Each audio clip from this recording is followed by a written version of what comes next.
say hi. Sorry, going up. Uy, number 4. Napindot na. Ani mami, oh. Going up. Pagod na ang daddy. Ayusin. Gloria, fourth floor. 4th floor. Yeah! Oh, baka na.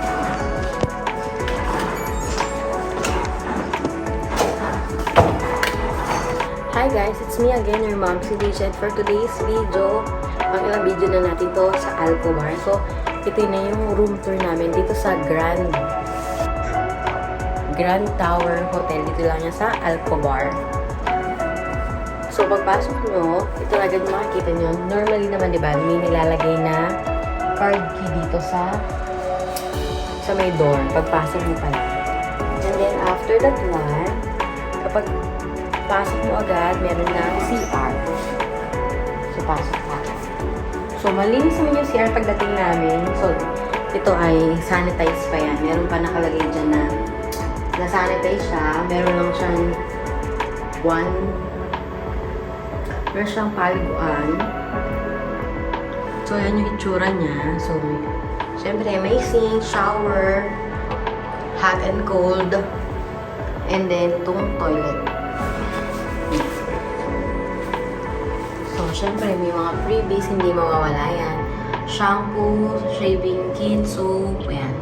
Tapos, meron din palang siyang ito, blower. Then, after that, dito naman sa left side ko, is yung cabinet. So, yung extra pillow, then may iron, then hanger, and then yung mga gamit namin. And then, sa side, the other side naman, ay, madami pa siyang paglalagyan. So, meron ditong bolt. Kung may mga special belongs kayo na gusto nyong i-secure. Then, additional lagay ng gamit. And then, yung pogi ko palang asawa. Charot. So, this one, meron ka dito makikita full body mirror. Ayan, full body. Diba? Tapos dito, meron kang ito.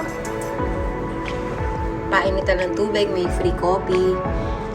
Tapos yung mga gamit namin. And then, this one, meron pala siyang maliit na rep. So, pag tingin mo naman dito, yung tawag sa room na to? Deluxe room.